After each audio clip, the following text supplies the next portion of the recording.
Hi, Tim M. Sullivan here. Did you know that it's illegal to go on YouTube and say, I want to kill David Zaslav? See, it's okay for me to say it right there because I'm telling you that you can't say it. It's a public service.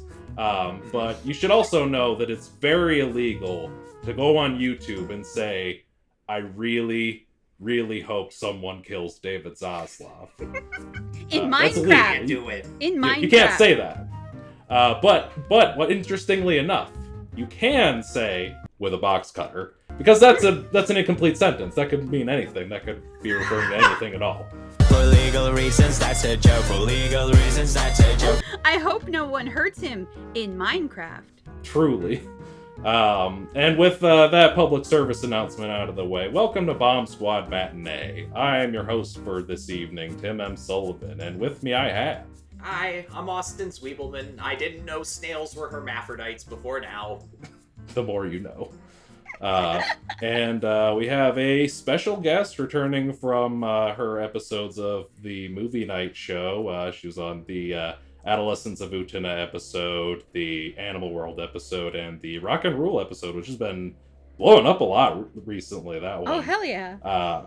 And now she's here for her matinee debut. Woo! I love a good matinee. Hello, I'm Dawn. Woo!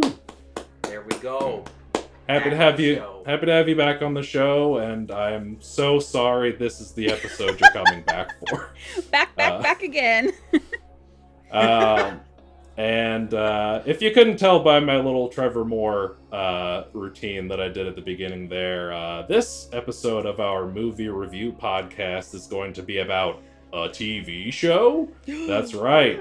We're talking about the 4-episode anime miniseries based on the Junji Ito manga, Uzumaki. This has been in the oven for about 5 years now. And this piece of pottery came out at the end of September, and we're gonna have some thoughts on it. But before we get into that, I want to do just a little bit of quick introduction on the series. So the series director is Hiroshi Nagahama. He's worked on a handful of shows. Probably the most notable of which is Mushishi, which is one I've been meaning to watch for a long time. Haven't watched. I've heard it's very good. Oh, it's fantastic. Yeah. Favorite of mine from the mid 2000s. Mm-hmm. It's no Detroit Metal City, though. Oh, I fucking love Detroit Metal City. That show's so goofy. I love Buckingham Palace. Another Nagahama joint. Yep. That's another one he did. Detroit Metal City. He did Flowers of Evil, which is a show that not a lot of people like, but I quite enjoyed. I thought it was quite good. Understandably, the fans of the original manga didn't like it because it took a big swing at a different art style instead of trying to do an adaptation of the original manga's art style. So a lot of fans were perturbed at that, but I thought it was cool because it was very different and cool and interesting. Yeah. But I anime fans, they something different and new. Whoa. Yeah. My friend Angie was doing a underrated anime panel for a while, and one of the cons they were doing it at, I joined them, and one of my picks for it was Flowers of Evil. And when I said Flowers of Evil, I literally saw a bunch of people walk out of the room. Oh, yikes. I was like, oh, okay, that's how it's gonna go. But yeah, I like that show. And then also he directed the original Fruits Basket anime, which, again, I haven't seen, but I know a lot of women my age were big fans of it. I remember seeing that manga a lot in my schools growing up. He was also one of the mechanical directors for Revolutionary Girl Utena. Hell yeah. Yeah. Let's go. Bringing it back to Utena. Yeah. It all comes back. Oh. And then episodes 2 and 3 were co-directed by Yuji Moriyama, who probably his most notable directing work is on the Project Echo sequels. He directed 2 through 4, and he was a writer on all 4. He mostly works in animation, as far as I could tell. And then screenwriter is Aki Itami, who worked with Hiroshi on a bunch of shows like Flowers of Evil, Mushishi, Fruits Basket. Also did screenwriting on Rainbow Days, which I know was a pretty popular show. And then it was produced by Maki Terashima Furuta at Production IG and Jason DeMarco at Adult Swim. So that was the staff of the series. But before we get further into the show, let's talk about the man, the myth, the legend, the cat lover, Mr. Junji Ito. He's a very influential horror mangaka, and even if you haven't read his stories, you've probably seen his art online. So we're just going to talk a bit about our history with one Junji Ito. We'll start with Dawn. Oh my gosh, me.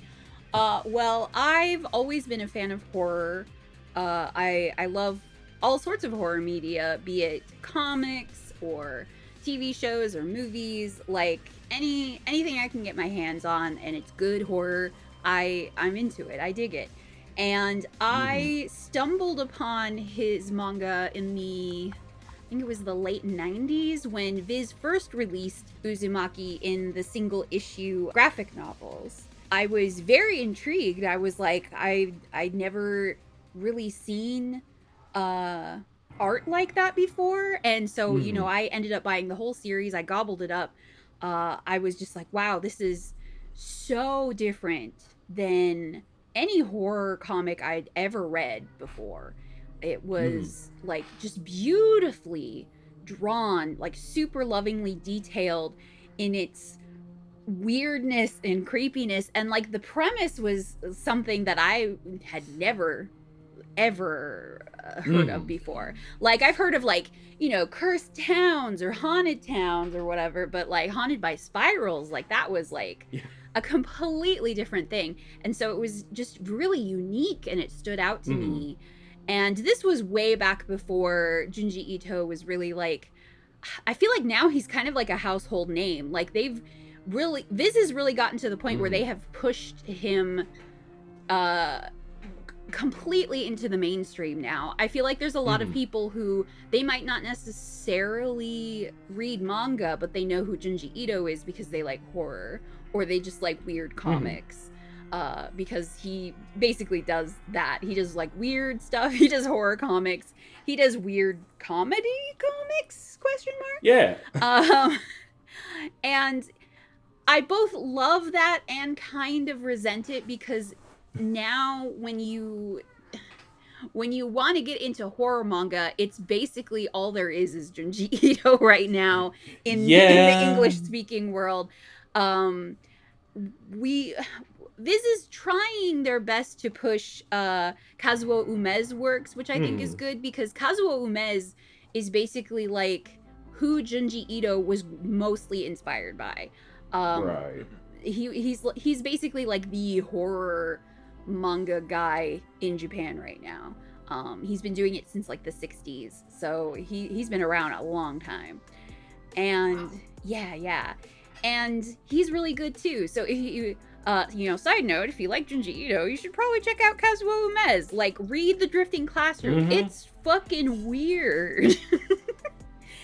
But yeah, Uzumaki was like, I think my first ever exposure to Junji Ito, so it holds a very special place in my heart. That and Tomie, I think, are my favorite Junji Ito things. Yeah. But Uzumaki is just like unparalleled. There is really nothing like it, in my opinion. It's like wholly unique, wholly just like weirdly beautiful, and I love it. And so when they announced that they were going to make an anime out of it, I was like a little shocked, because I was like, so far almost every anime adaptation of Junji Ito's work has been terrible. Unfortunately. But like when they put the trailer out, I was cautiously optimistic, and Well, it became a mixed bag, but I mean, on the plus side, I did get to interview the director, Hiroshi Nagahama, at Otakon this year, which was like so thrilling for me because the first time I'd ever actually met Hiroshi Nagahama was way back at SakuraCon, I think 2004, and I had brought my copy of the Utena movie to have him sign, and he was so thrilled because he had never seen the American release of it. And this was back when it had first been released, and if you've never seen it, it's this bright pink DVD case that CPM put out. Yeah. And he was so impressed. He was like, wow, I've never seen it. And he even asked, he was like, can I look at this? And I was like, well, yeah, you made it. Yeah. And he drew me a little sketch of Saionji inside the case for me. So so I still have that case. And then when I got to interview him this year, I was like, this feels so fortuitous because you're my first ever like in-person Japanese creator interview. And I met you once before at SakuraCon, and he was like, oh my gosh, thank you so much for your support over the years. Nice. It was really sweet. But I realize now that I've jumped a tangent from like, what's your experience with Junji Ito, to talking about Hiroshi Nagahama, but it's good stuff. But yeah, it's worth it. I just want to, you know, basically put out there like, yes, I really, really, this is a special property for me. So yeah. I'm very emotionally invested in Uzumaki and Junji Ito and basically anyone who works on his properties or adaptations. So right. Yeah. Wow. Great stuff. What you were talking about earlier with the premise of Uzumaki being so unique and abstract. My fiance's friends just got married a couple weeks ago, and so I was at the wedding, and some of our other friends were like asking me to explain what Uzumaki was, and I was like, I'd rather not. It's one of those things that like I feel like it's much better experienced than explained. Yeah, it's something that you can't really put on paper in words quite so much as showing the art of it. Yeah, because I mean, you can tell somebody it's about a small town in the mountains cursed by spirals, and that just sounds silly. Yeah, but it works in the manga. But moving on, Austin, you're not quite as big of a manga reader, but I'm sure you have at least some familiarity with Junji Ito, at least from like cultural osmosis. So, well, what's your history with Mr. Junji Ito? I feel like a raccoon who's wandered in a room of Pembroke Welsh corgis. Like there's all these wonderful dogs, and I'm just like a raccoon who's come from the trash. My history with Junji Ito really comes down to one really scary night in 8th grade. Oh no. No good stories start this way, but I was on 4chan. Uh-oh. And Oh no. This was back when they were known for trying to take down, like, the Church of Scientology. Okay. They weren't, like, Walmart Stormfront yet, okay? This was a while ago. And people, they like to share manga scans on there because it's an image board. It's easy to do that on there, right? Mm-hmm. And the thread's title was a phrase that used to be more common back on the internet in 2007. Some of you might remember this. When you see it, you'll shit bricks. Yeah. But instead of being like the usual type of shit bricks post where it's like a single JPEG with like a face hidden in the stairwell, it was just all 31 pages of the Enigma of the Amagara Fault. Oh, yeah. Oh. Now, I used to do the majority of my 4chan and Newgrounds browsing at night when my mom and sister were asleep. So by the time I got to the end and I realized what was happening with those mysterious person-shaped holes in the mountain, I was really spooked. 10 years later, I would eventually see people sharing this exact same sequence of images on, like, Facebook groups, and I felt like a weird sense of superiority, as if the way I discovered it was cooler, somehow. But you can't call me a real Junji Ito fan. I think there are a lot of people on the internet who get pelted with the enigma of the Amigara Fault at some point, and then, you know, probably go down the rabbit hole. I guess I just got a little too shaken up the first time, and didn't have the courage to pursue further. But that's my exposure to Junji Ito. I haven't seen the Tomy movies. I don't play Magic the Gathering. I'll keep it brief. That's my only story. Back to you, Tim. Fair enough. I actually just read The Enigma of Amigara Fault, like, properly for the first time recently, and yeah, I think that just might be his scariest story for me, just, like, conceptually, because, like, I'm very claustrophobic, and just the idea of being in a U-shaped hole, and being surrounded by pitch darkness, that's just a no for me, dog.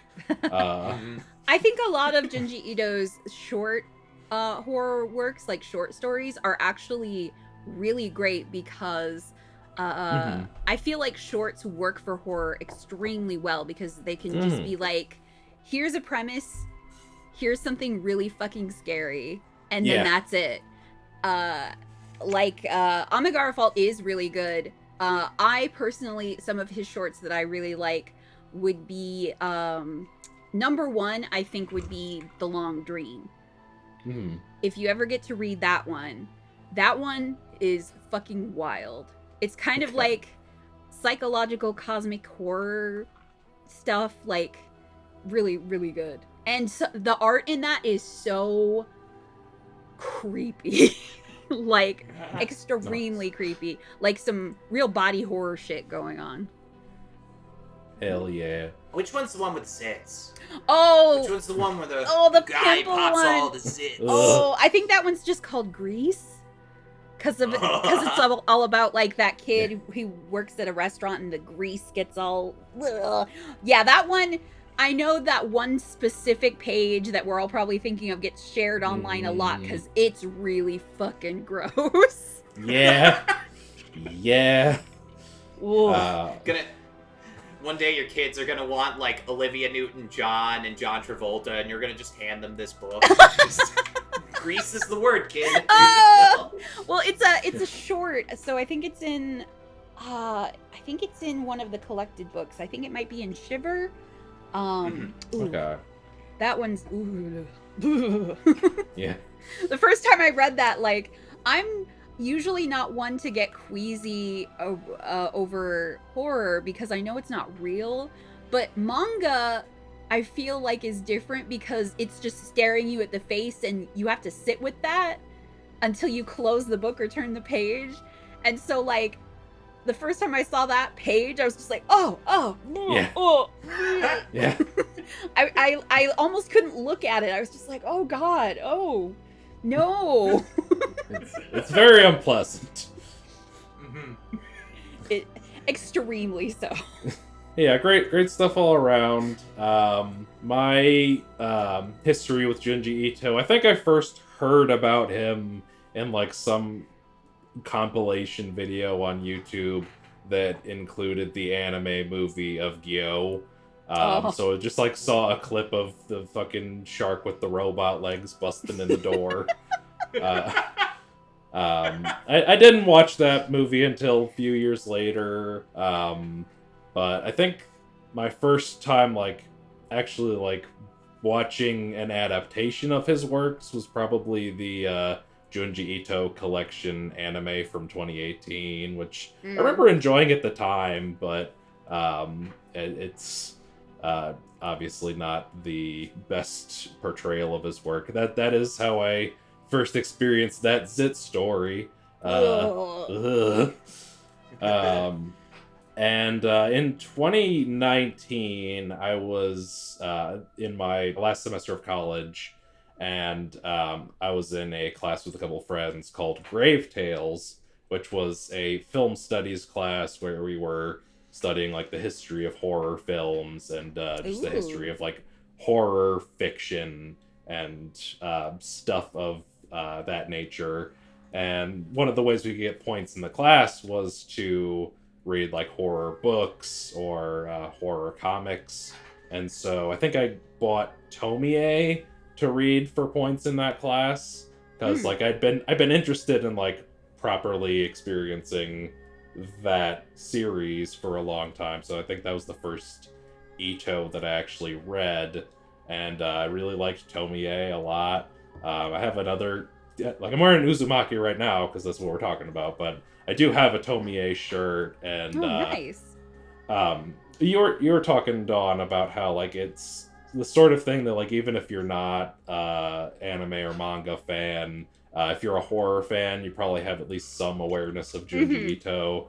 I was actually on a film set in 2021, and most of the people there were like not anime people, but it was a horror set. And I remember one of the days I was wearing my Tomie shirt, and the special effects guy's like, "Whoa, that's fucking sick, dude." Yeah. So it's just this sort of visual element to it that is just pretty much universally appealing to people who are into gnarly ass horror. Yeah, because like I feel if you're a big fan of like horror art in general, like just as an art piece, like his artwork is just insanely good. Like I have his last art book that he put out, Twisted Visions, and just flipping through just, you know, the art with like no text and out of the comic book just like laid on the page. It's just gorgeous artwork. He's just really good at what he does. Oh, yeah. And something that I think is really fun is a lot of people don't know, but Tomie was actually published in a shoujo horror magazine called Halloween. Oh yeah, yeah. That's the one that Ethan was talking about. They did like the manga adaptations of like Return of the Living Dead and Reanimator, and they did one for Elm Street, didn't they? I think so. I believe so. Yeah, but yeah, that's a cool ass magazine. It really is. I actually was able to, I finally tracked down a random issue from an online seller a year or two ago, I believe. And because they don't make the magazine anymore, sadly. But I was able to get a random volume, and it's all great. It's just full of like shoujo horror comics. And the cover is just a bunch of kids dressed up in like Halloween costumes. Nice. It's fantastic. One of these days I want to try to find some issues that have some old Junji Ito manga in them, because I think that would be fun. But I love telling people, like, did you know that Tomie is actually technically a shoujo series because it ran in a shoujo horror magazine. Not a lot of people know that. I mean, it's a series about a girl. A spooky girl. Yeah, and then after I read Tomie, not too long after that, I read the Uzumaki manga and absolutely loved that. And I remember, once again, I was hanging out with my friend Angie. They were over so that we could go to the local Japanese festival. And we got back home and we're just hanging out watching, I think, Psycho Pass or something. And I'm just on my phone and I see the announcement that there is going to be an Uzumaki anime that's being co-produced by Production IG and Adult Swim. And I'm just like, stop what you're fucking doing. We need to watch this trailer right now. Funny part about this is, like, obviously a lot of delays ended up happening. The big part of it was a little thing called COVID-19.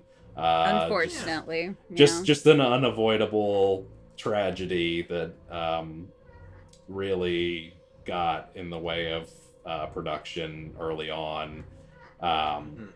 And 2021 was when we started this channel, and when we were starting to like make a podcast schedule and like we're going to talk about this thing on this date. I penciled in Uzumaki on our first year because at that point it was like still tentatively planned to come out later that year, and then they announced that it was getting delayed again. So I think Arthur Christmas ended up replacing it that time. Very different animation. Very different. And then so I put it in for like November of 2022. Delayed indefinitely. And I think House ended up replacing it that time. That one seems more fitting. Oh yeah. I love House. Yeah. What a great movie. It's awesome. And then 2023 rolls around. I once again have it on the schedule. I decide pretty early on in the year, I'm just gonna replace this with Beau Was Afraid. And then 2024 happens, and the show is finally announced, like it's happening this year. We mean it for real this time, guys. I'm serious. For realsies. And I had a very I'll believe it when I see it attitude. I was like, I will believe it when I am sitting down and watching episode 1. And that may have still been too soon. And Womp womp. with that said, this is normally the part of the show where we would each do our individual reviews, but I thought for this, we would instead do a more free-form discussion segment that I'm calling Let's Talk About What Happened. Let's just get our feelings out about it. キリエさん、なんだか変なの。視点が定まらなくて。ちょっと私の顔見てくれない？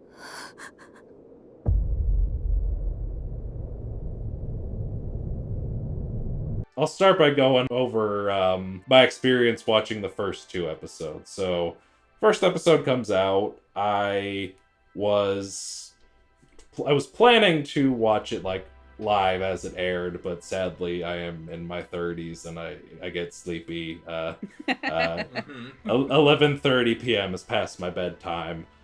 So I watched it the next morning and I loved it. It was great. 皿の表には渦巻き模様を描いてください。こうぐるぐると。私はね、ゴシマさん。渦巻きというものに何やら神秘的なものを感じるんです。Fantastic first episode. I was, a little skeptical going in, knowing it was just going to be 4 episodes, how it was going to be paced, because it had 19 chapters of manga to adapt, and that's a real tight squeeze, but thought it was taking some interesting liberties with like how it was structured. I was interested to see where it would go forward with that. And then the following weekend, I was on a film set, so I wasn't able to watch the second episode right away, but I'm just on set and I get on my phone and I see a tweet that just says, Episode 2, what happened? And my heart dropped when I saw that. Yeah. And then I watched the second episode, and oh no. Yeah. カズノリ、逃げろ！待て！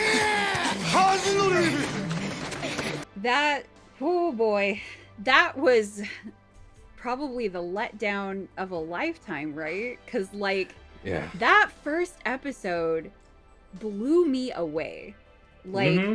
I was so impressed with everything, basically, because for my interview with Nagahama, like one of the things I asked was because in their updates, they're very infrequent updates on social media, they talked about how when they were doing the storyboards, they actually used the panels from the manga as the storyboard. And I even asked him, I was like, well, that is a really cool idea, but like something I like about anime is I like seeing, you know, people put their own artistic flair on stuff. So is this going to just be a shot for shot Uzumaki adaptation? Like, are we going to be surprised? And he was like, well, I can't really say, but think of it as kind of like a fake out. Like, it's going to be a surprise still. And I was like, okay. And so now I kind of get what he means is that, yes, they did use the manga as the basis, but they didn't tell it in the manga sequence. Right. They shuffled it about, which I thought was an interesting idea.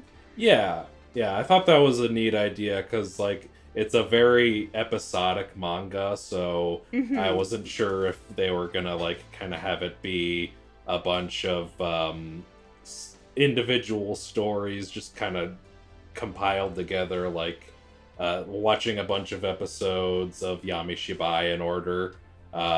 Speaking of animation, Yamishibai. I mean, I love Yamishibai, but I do too. That's a case of like using limited animation in your favor. Yeah. You know, purposefully and thoughtfully. Right. Not because Warner Brothers yanked the carpet out from under you. So to speak. Which, speaking of that, after episode 2 happened, I tried to stay optimistic. I was like, okay, maybe some production shit happened. Maybe episode 2 was one of the last things they made, because, probably not gonna necessarily make everything in order. Right. And then the Blue Sky incident happened. So, American producer Jason DeMarco made some posts on Blue Sky that he ended up deleting, and I'm gonna pull them up right now and read them off for you. Because of course people immediately screen capped that shit. Yeah. So here's what Jason DeMarco said. It's fine. We knew this would happen. I can't talk about what went down, but we were screwed over, and the options were A, not finish and air nothing and call it a loss. B, just finish and air episode 1 and leave it incomplete. Or C, run all 4, warts and all. Out of respect for the hard work, we chose C. After waiting so long, it makes sense people will be mad. Unfortunately, I can't tell them who to blame it on, but someone is definitely at fault here, and we all just had to do our best when things imploded. Maybe others would have made different choices. We did the best we could with what we had. But again, a lot of people worked very hard on this show, and I didn't think the actions of just 1 or 2 people could be the reason it never saw the light of day. Maybe that's the wrong choice. I truly don't know, but those people have a right to be annoyed and disappointed. I'm glad you are digging it. So once I saw that, I was just like, yeah, this is just what the show is now. Unfortunately. Yeah. And when he says the fault of 1 or 2 people, we can maybe glean who those 1 or 2 people could be. Yeah. Maybe. I pretty early had some suspicions that Mr. David Zaslav was in some way at fault, or at least scapegoating him makes me feel good. I don't know. Scapegoating him makes all of us feel good. Let's be honest now. Yeah. Fuck you, release Coyote v. Acme. Release Batgirl. Yeah. Release everything, you crazy fuck. Oh my god. Yeah. And like it would not surprise me at all for him to just like come into this merger and be like, why are we putting all these resources into this dumb Japanese cartoon? It's not even in color. Yeah, we should be funding some shitty documentaries and writing stuff off for taxes. What if this wasn't even like that? What if he wanted to divert the money to a completely different place, known as Unlimited Blade Works, or whatever that anime is called? It's like they don't have a big enough budget already. We need to divert the funds there. Ugh. Yeah, that was probably him. Yeah. I had a weird moment, because I think this was the Wednesday after the second episode came out. I waited. I wanted to watch the whole show in one sitting like a gentleman. I wanted to have that experience. And I remember it was like the morning before work, I stumbled upon a news article that had a screen cap of the Blue Sky posts. And there were all these people in a Reddit thread kind of talking, and I was thinking, like genuinely thinking, I was like, so what? This is anime. I thought this was the same crowd that likes Neon Genesis Evangelion. This art form is kind of full of cutting corners, you know? They didn't spend all those years animating on ones. They animated on 2s and 3s, you know? I was just thinking, I'm still gonna watch it. And I remember feeling a big disconnect from everybody, because I went into I checked Reddit and I checked Twitter, and it was just full of people who were like, man, I waited 5 years for this. And now it's dead to me. I'm never gonna watch it. Like, very extreme. They seemed extreme to me reactions. I get that it might have been people emotionally venting, but I was still pivoting more towards, I'm gonna watch all 4 of these. Mm-hmm. Aren't you two fair? I mean, I watched all 4 of them, and then I watched them again today dubbed to refresh. Yeah, same. And I can still appreciate elements of it past episode 1. Like, I do think there were some... I do think it, like, took some interesting approaches to the structuring, like we were talking about. I'll probably get into this later, of, like, how I think they could have maybe, like, perfected the structuring, but, like, it was close, I think. It was close to getting that element of it right, for me. Interesting. After watching the second episode, like, I felt so sad for the whole staff involved, because when I was interviewing Nagahama, the last thing I asked him was, before the series comes out, is there anything you want to tell the fans, the fans of Uzumaki who've been looking forward to it? And, that's usually your spot to be like, oh, thanks so much for your support. We love you. Well, that kind of thing. Mm-hmm. He really shocked me, and he said, I want people to know and remember that anime is a group effort. Mm-hmm. And a lot of people were involved in making this series happen.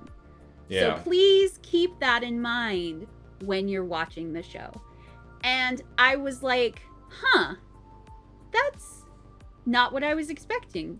And now that the whole thing is out, I'm like, oh, he was trying to warn us. Aww. He was trying to say, like, they really tried. They really, really tried. They did their best with what they could. And he really wanted to make this happen. Like, he was so excited about this. Like, when we were talking, he just lit up when we were talking about specific horror things. And when I recognized, like, the things he was talking about, he got so excited. He was like, oh, you understand. And it's so sad, because, like, that first episode was basically a slam dunk. Mm-hmm. Mm-hmm. I feel like you could show just that episode to somebody and be like, isn't this great? And they would agree. Mm-hmm. And then just never show them the rest of it. Yeah. Just treat it as a like proof of concept pilot. Or like an OVA from the 90s, when they just did like one chapter of a manga or something, and they were like, isn't this cool? Now go read the manga. Yeah. But like, it's like some Pet Shop of Horror shit. yeah, exactly. But my heart just goes out to these people, because like, that first episode is so lovingly animated, so just beautifully detailed. You can see how much heart and hard work went into that. They really believed in this project. Yeah. And even in the final episode, there were some cuts in there that were really, really nice. Yeah, I wanted to talk about that. Like, before I got to see the episode, I remember on Twitter seeing that gif of just the fucking PNG man falling down the pit. The Suichi.png. Do I look like I know what a JPEG is? But what makes that even funnier is that most of the animation around that specific, like, 2 shots actually looks good again. Yeah. I was just like, what happened? There's some really good cuts of Kyrie right before that scene where she's very emotional and her face is like so expressive and detailed and really just pretty.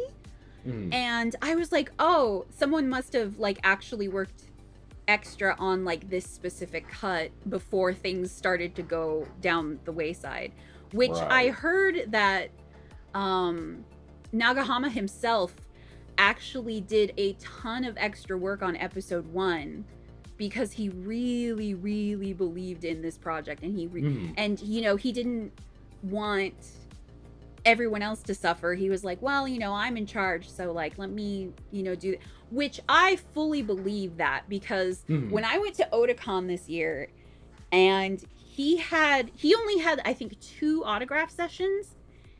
The first one, the line was so like, the line wasn't really long, but the wait was super long because he gave every single person a personalized sketch. Hell yeah. And on the second day, he stayed 3 hours past his end time. Damn. To try to do as many more as he possibly could. Whoa. That's a real MVP. Just because he was like, you know, I don't want to let the fans down if I can help it. And so when I heard like, oh, he did a ton of extra work on episode 1 and I think episode 4, I was like, I believe it. I absolutely believe it. He has like this insane work ethic. And I mean, to his detriment, like that can't be good for his health, but yeah. That seems to be the way in the anime and manga industries. Yeah, but like, it breaks my heart. It breaks my heart that like we got so fucking close to like perfection, you know? Yeah. Because that first episode is practically perfect. There's like a few things I would maybe change, but other than that, like that's a 10 out of 10 episode right there. Yeah, for sure. It's just so good. And it has a lot of the things that you think about when you think of Uzumaki. Like the spiral headscar that, you know, turns into the vortex. Like that's iconic. That's an iconic piece of the manga. And it was just done so well. Like it looks gorgeous. It looks like the manga just leaped off the page into real life. And I loved that. I was like, oh my god, finally Junji Ito getting the anime he deserved, and then whoops. He really is cursed. It truly is. It's kind of hysterical that the man who is like so blessed with such amazing artistic talent can't catch a break when it comes to a anime adaptation of his work. But I think that just kind of goes to show how good his art is, because his art is so fucking detailed and so just lavish that it would be really fucking hard for an anime to maintain that level of lushness and detail throughout even just 4 episodes. Because the way they were doing it was they were getting real actors. They were rotoscoping like actual like live action acting, and then they were drawing over the 3D modeling that they got from the rotoscoping. So that's a lot of fucking work. Yeah. Yeah. Even the animation where you're being very literal with the rotoscoping, like something like a Scanner Darkly, where you just have to trace over exactly what's there, takes an age. And then having to like kind of interpolate that down to match the character models, that must take an unholy level of concentration. I kind of feel like the first episode, I don't know if either of you have seen this, but it feels like the antithesis to this hand-painted movie that came out called Loving Vincent. It was kind of like a gimmick movie. I did see that, yeah. They put all this effort into it, and it's very novel, you know, doing a whole movie that's painted. But in the end, it's kind of sterile. Like it's all kind of flash, and it doesn't actually work quite as well as you'd hope. But it was like, you know, all these hours of man effort put into it. Whereas Uzumaki episode 1 feels like a successful execution of that. And I was so impressed with the parallax on the face vortex. Holy shit.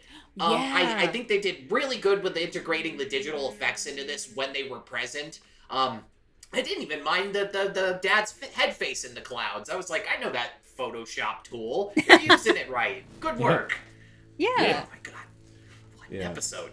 Episode 1 is very good, and episodes 2 through 4, unfortunately, just they got screwed over. But I can appreciate the work that went into the show. But right now, we're going to take a quick ad break, and we'll be right back as we continue to go down the spiral.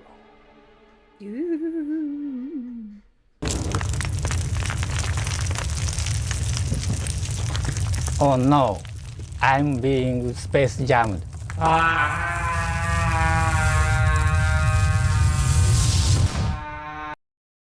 And we're back from that ad break. Now we got another ad for you.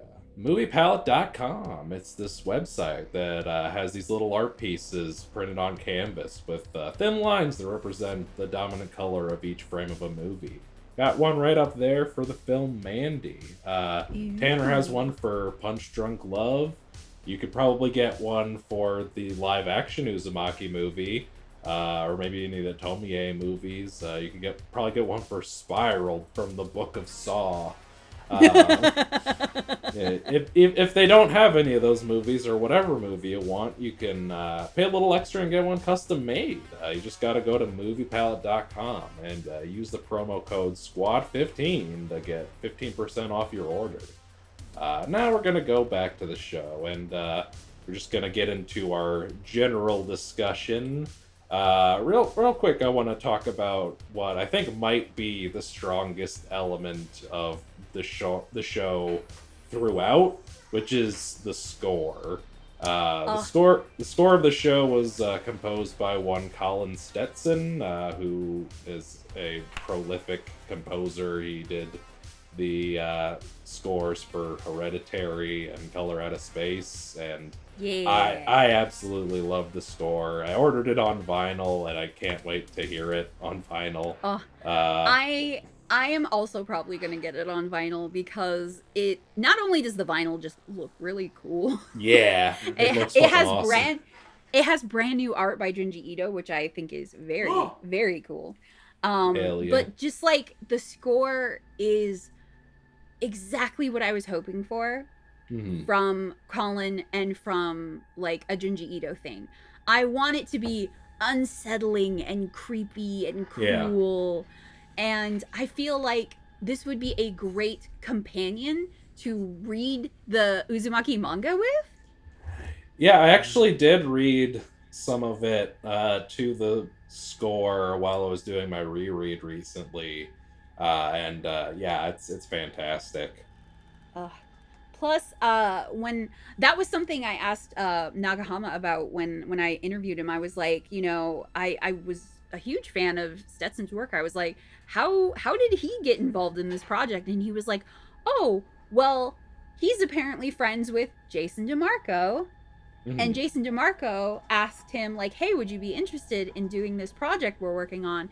And apparently Colin Stetson is a huge fan of Junji Ito. Oh. So that just ended up being a really cool coincidence. Yeah, that certainly tracks, like, knowing the kind of stuff that he works on. I can definitely see him being into Ito's work, that's awesome. And DeMarco is a pretty big music head, so it doesn't surprise me that he's like, oh, I just know Colin Stetson. Yeah, Jason DeMarco's music taste has greatly informed my music taste. The man is responsible for Run the Jewels existing. We must stand. Hell yeah. One of the reason the show is black and white, or according to like a Vulture article, is because Flying Lotus said that would be a neat idea. He's tight with Jason DeMarco and was like, you should do this in black and white. And the director was also like, I was thinking of doing that too. And so they all were like, yeah, let's go. Yeah. Yeah. Actually, in my interview, I asked him about that, and he said that he had actually always wanted to do an anime in black and white because it would be a real cool idea. But if you ask like a Japanese board of directors about that, they're going to be like, you can't do that because people think there's something wrong with their TV.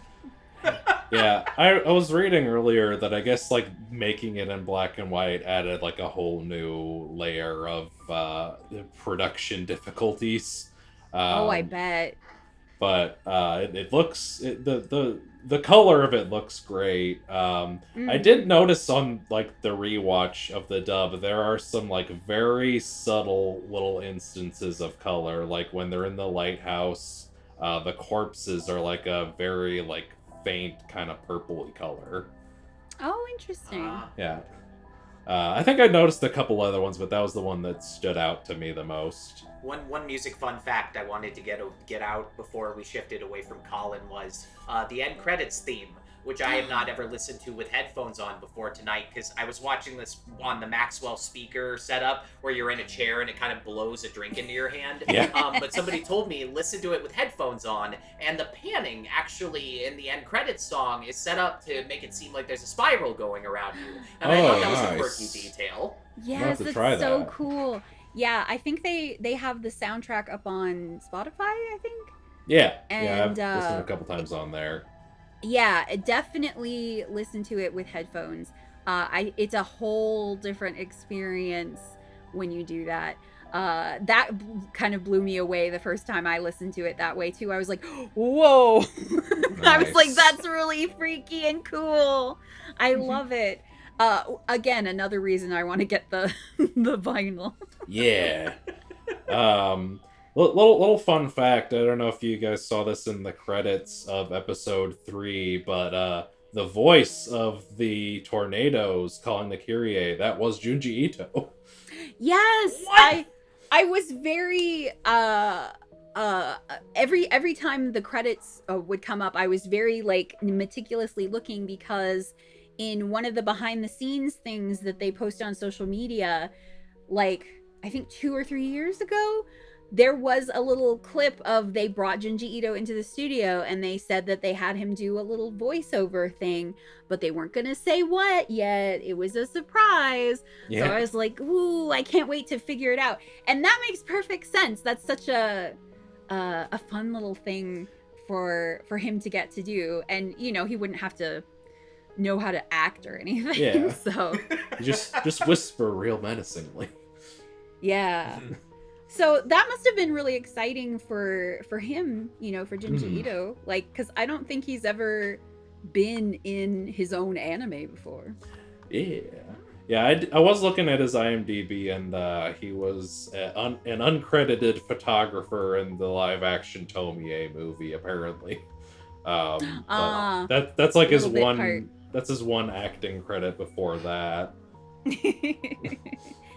And that's live action. Now he can say he's been in an anime too. Yeah. Mm-hmm. Yeah, he's doing what I'm trying to do, where like I want to either be an extra in a movie or be a voice actor, so you get the face or the voice. You don't get both. Interesting. But yeah, that soundtrack was extremely well put together. Definitely one of the highlights, other than episode 1 for me as well. I don't know if they put this out on Blu-ray, I don't know if I'd buy it, but I would definitely buy that soundtrack. Well, here's the thing. Like I am forgiving of lackluster animation when I am very into the story. So much so that I have Blu-ray copies of the 2016 and 2017 Berserk.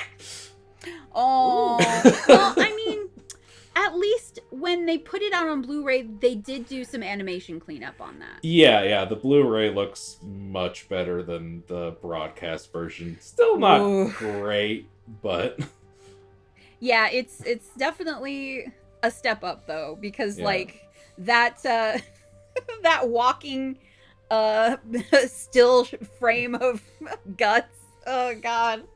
That was terrible. Plus they gave him like an 18 pack. Like what was that? Yeah. Is there some kind of famous sound effect I was reading? The clang. Is there some kind of like yeah, the clang. I don't know about this, but I read about it on the internet. What is the clang?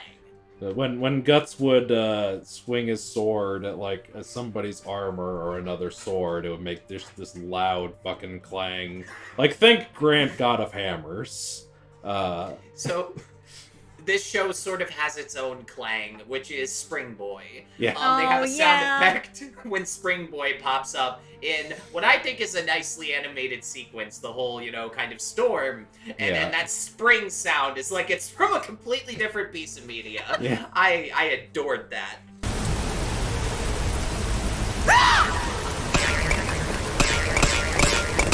It sounds like it's from the same vault that they use for old Tom and Jerry cartoons or something. Yeah.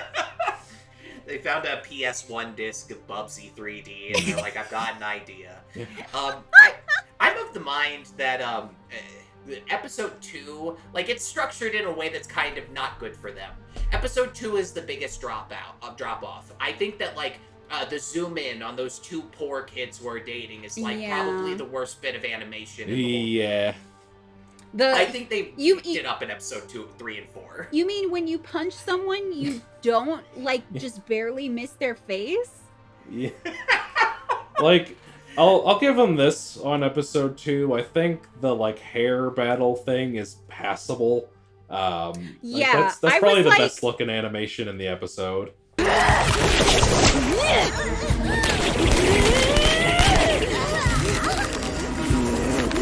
Yeah, I was like, okay, the hair thing is passable because it's really fucking hard to draw hair. Yeah. Especially that kind of detail, like that level of detail. Yeah. If you read Pouring the manga, one out for the Yu-Gi-Oh animators.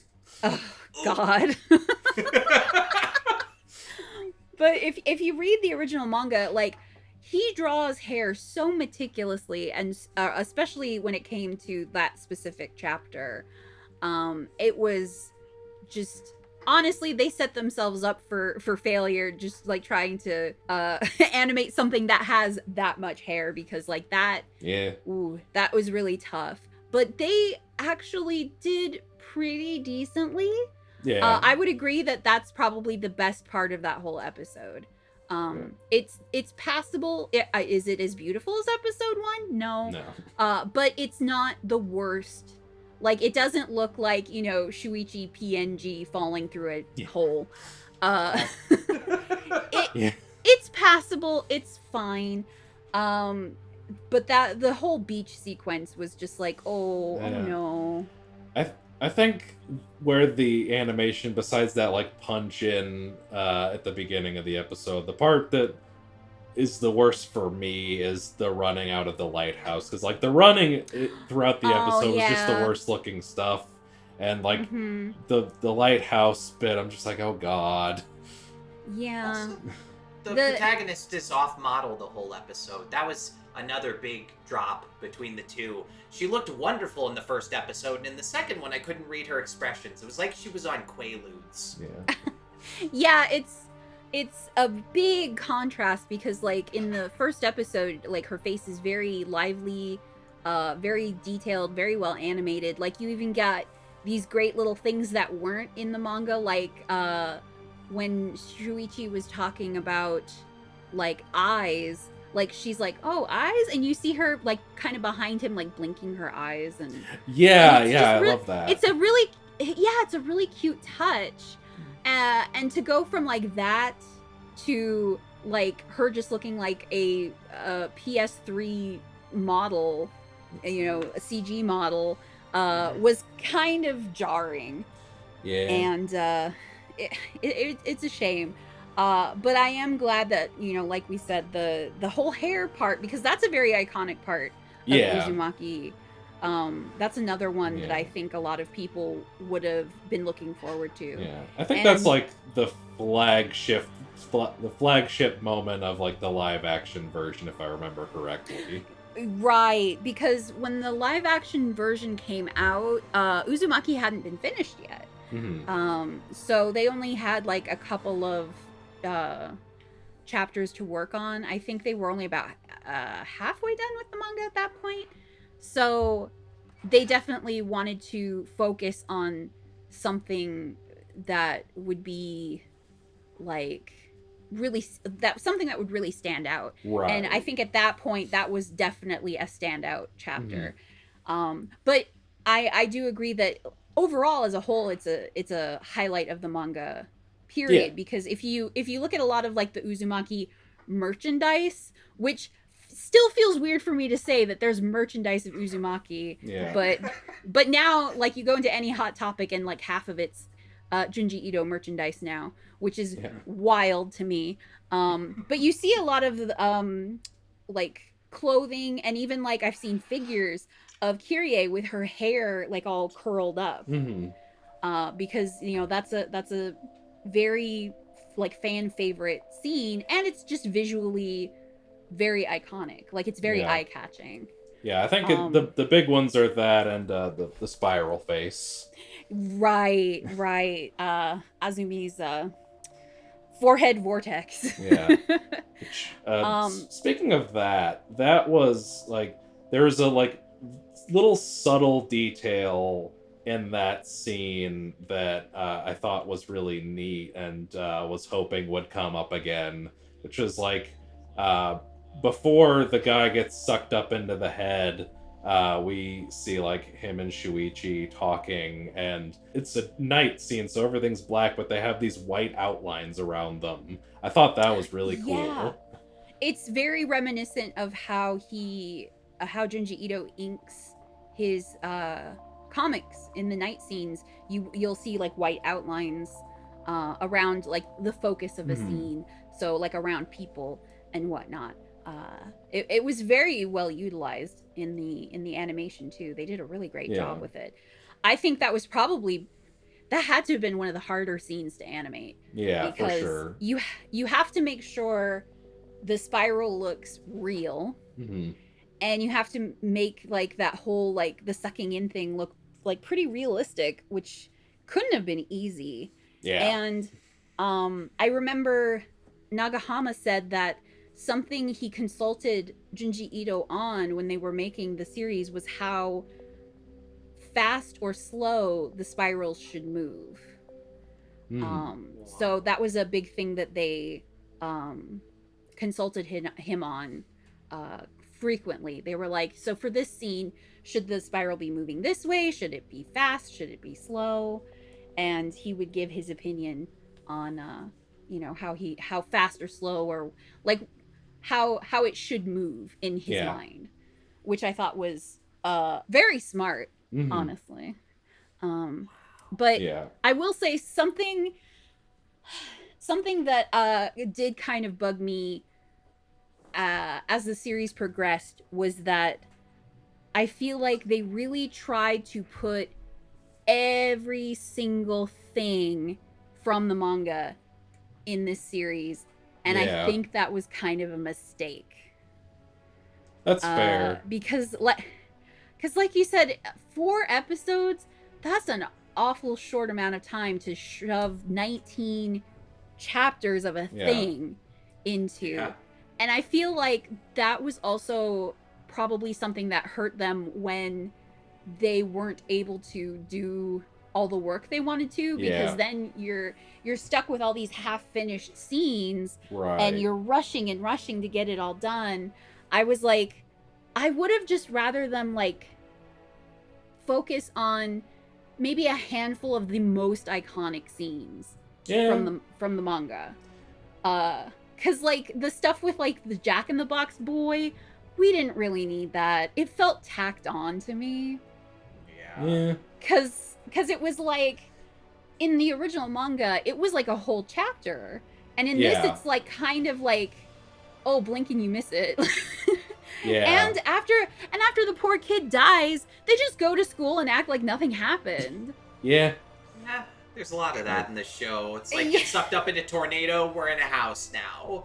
Yeah.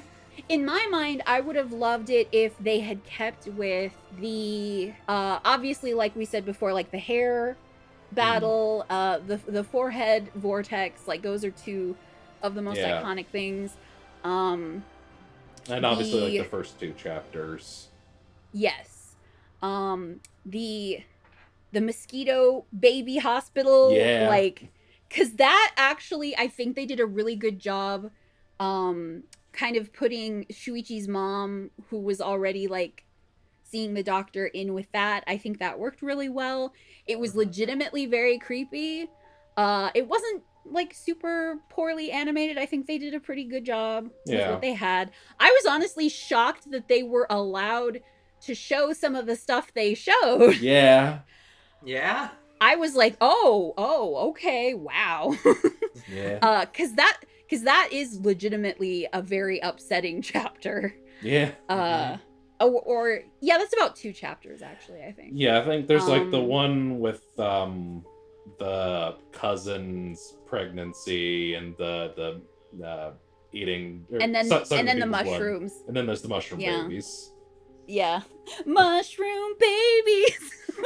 They make your dreams come true. However the Muppet Babies song goes. Oh, no. Mushroom babies, they'll grow some food for you.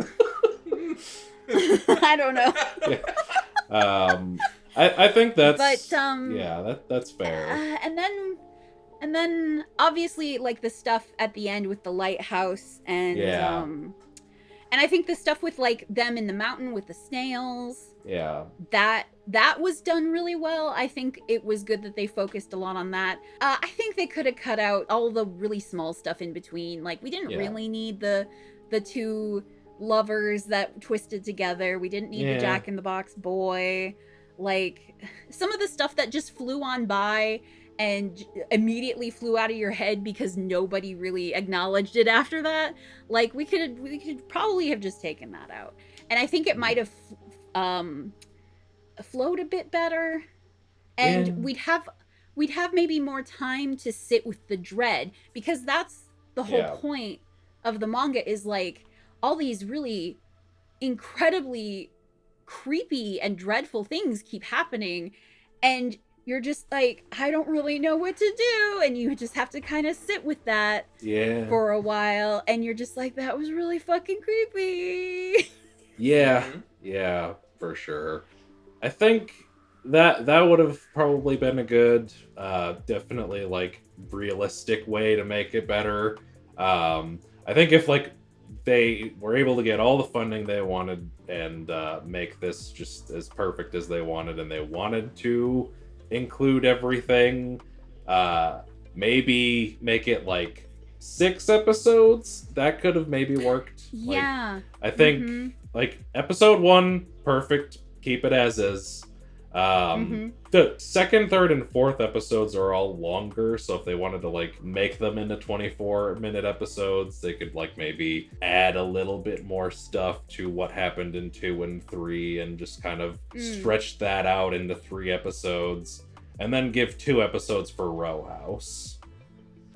Yeah, that would have, I think, made things feel a little less condensed. And it just felt like it was so dense, you know? It was just a little too dense. We didn't have enough time to really let the bits of the story sink in. I felt like we just kind of sprinted from one plot point to the next after a certain point, which was like not ideal.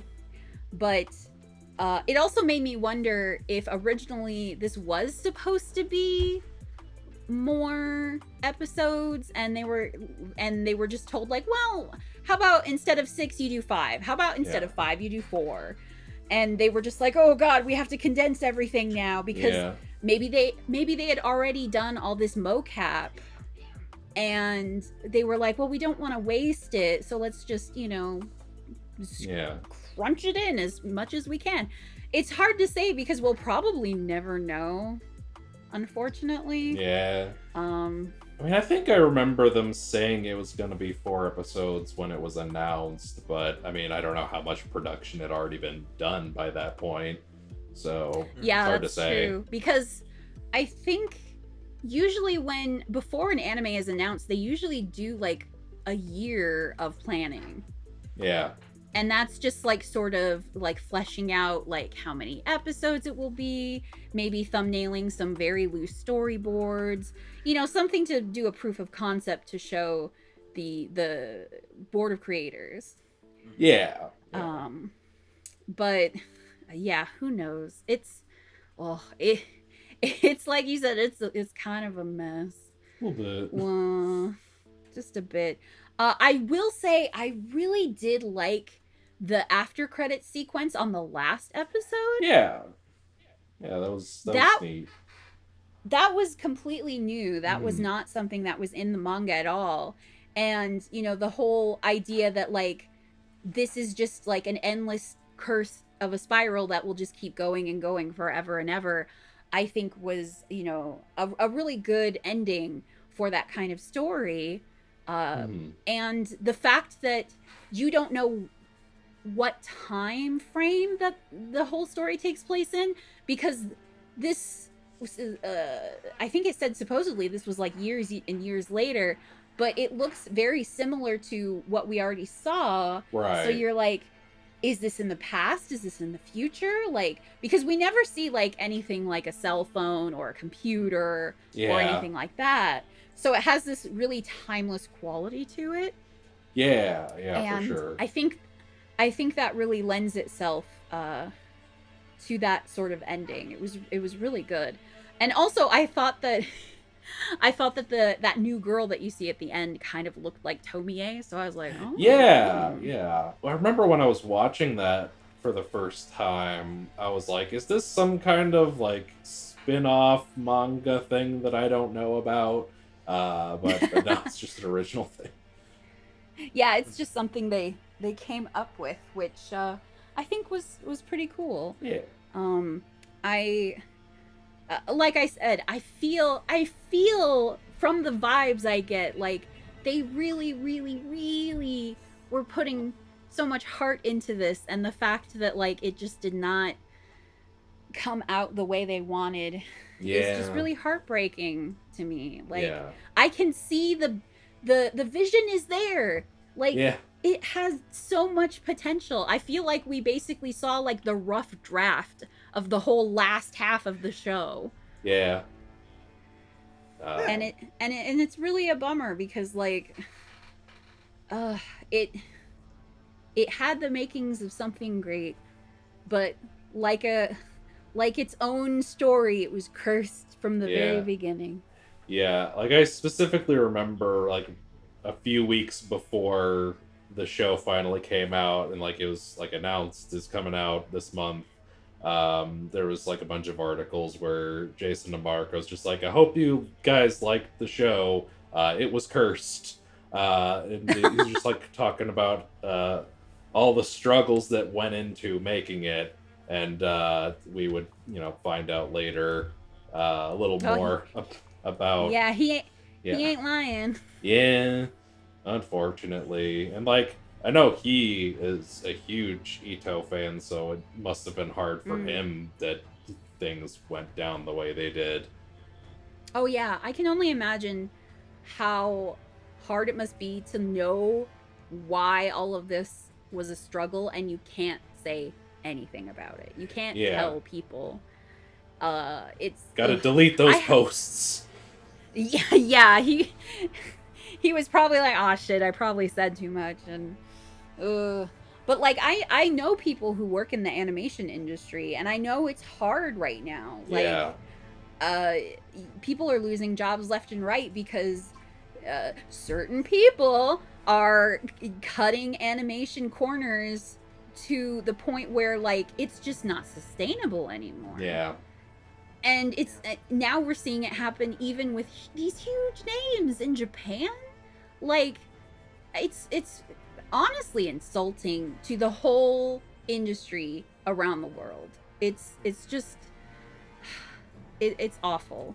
Yeah. And I hope that people who watched the series realize that, like, this isn't the animator's fault. It's not the director's fault. It's not even the producer's fault.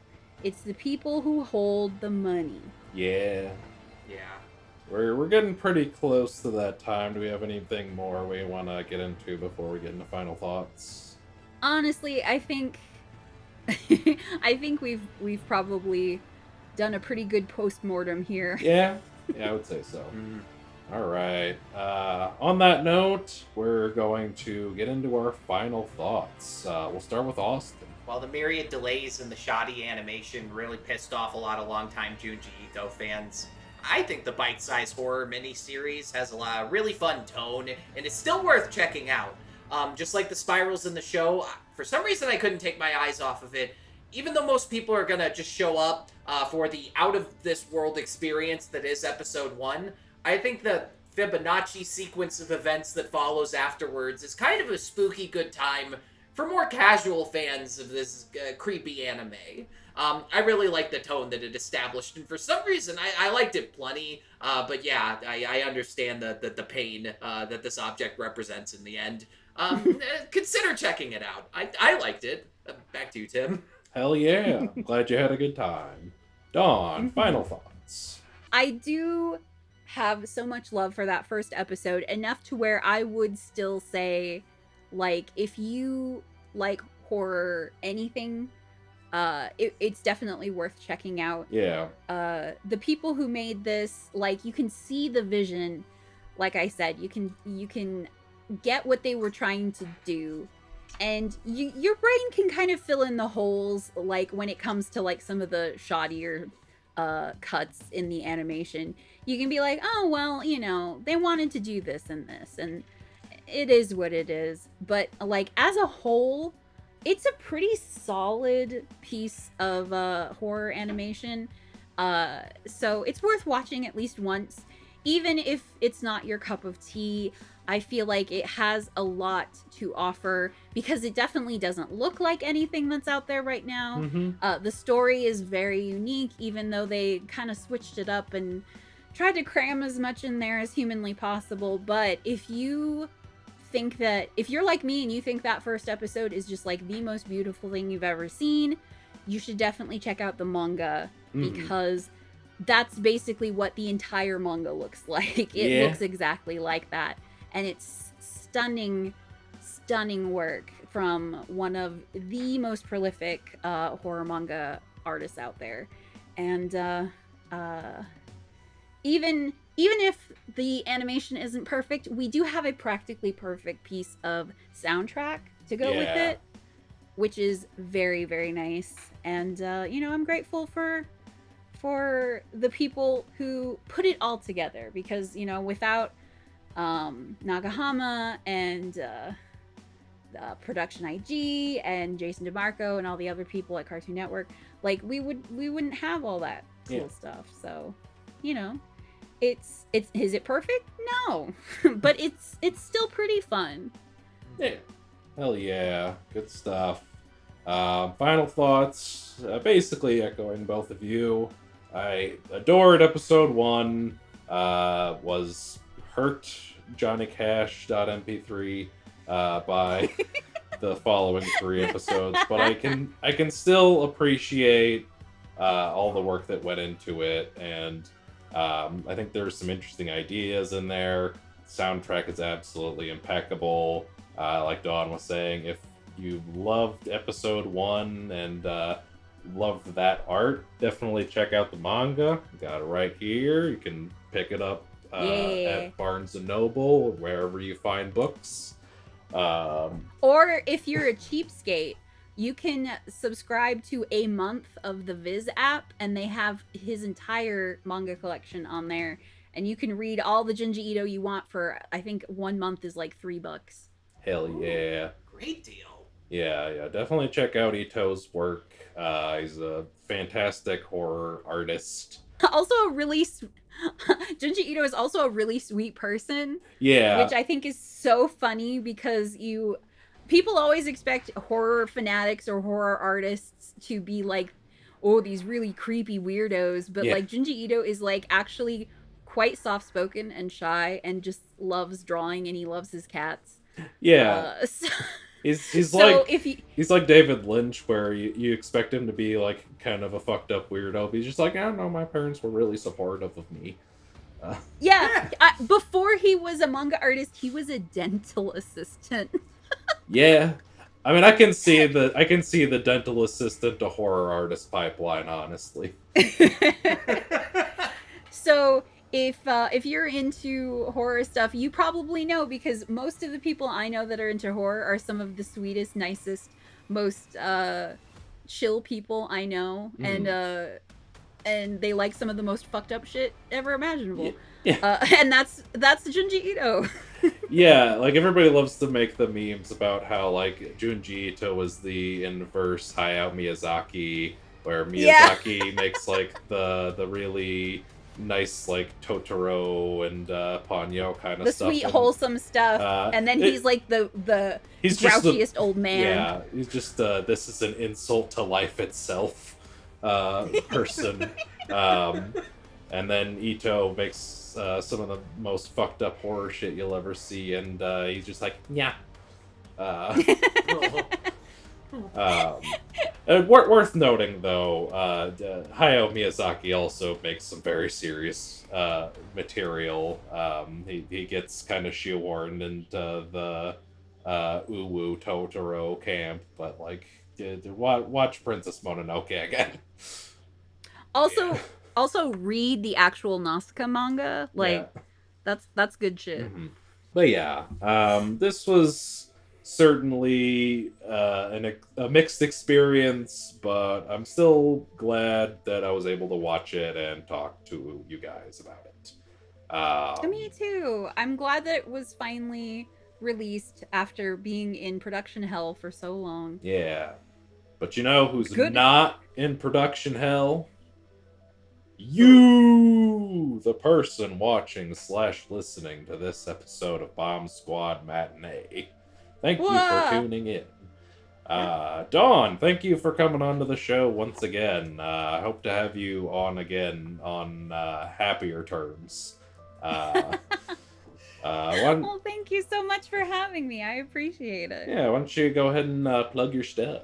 Sure. So you can find my podcast, the Anime Nostalgia Podcast, where I talk about anime, manga, and fandom pre-2000s, you know, before everyone was connected on social media to our detriment.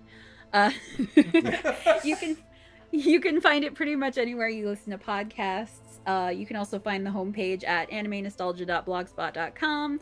I recently opened a subscription membership on my Ko-fi. That's ko-fi.com/bunnycartoon. That's me. And you can subscribe to support the podcast and get access to my subscriber-only podcast called The Secret Anime Club, which I just released a new episode today. Hell yeah. Me and my good Judy DJ, we did a real-time pick apart of Cutie Honey's new redesign for Cutie Honey Nova. We read that bitch to filth. And we talked about our first impressions on the new Ranma 1/2 anime. Hell yeah. So yeah, thanks again for coming on, and we'll go into our sign out now. If you are listening on any of the audio platforms, please leave us a review. Tell us how we're doing. We always like to get feedback. If you're watching on YouTube, thank you for watching. Go ahead and leave a comment below. Let us know. What's your favorite Junji Ito story? What did you think of the Uzumaki anime? Are you going to get that vinyl? Comment below. Let us know. While you're down there, go ahead and hit that like button if you like the video. Hit the subscribe button if you want to see more. And hit the bell icon to get notifications when we upload stuff. And if you want to support us further, please donate to our Patreon. We got 2 tiers going on. For the $5 tier, you get access to our commentary tracks where we talk as we watch movies. We've done some for Space Jam, Sorcerer's Apprentice, Sonic the Hedgehog, and we just did one for The Wolf of Snow Hollow. That was a fun one. That was our first good movie that we talked about. Yeah. Which made good movie! which made for a different vibe, but it was still very fun. So if you donate to at least the $5 tier, you get those commentary tracks, and if you donate to the $10 tier, you get the commentary tracks and a shout out at the end of these episodes. So many thanks to our $10 subscribers, Mr. Jason Secord and Tanya Kraft, Tanner's mom. Thank you for your continued patronage of our channel. Dawn, full disclosure, I've been borrowing a line of yours, which is if you want to be just as cool as they are and get a shout out at the end of the episode, just go ahead and donate to that $10 tier. So yeah, this has been our Uzumaki Matinee. Thank you for tuning in, and remember, don't spiral out of control. Believe it. Farewell.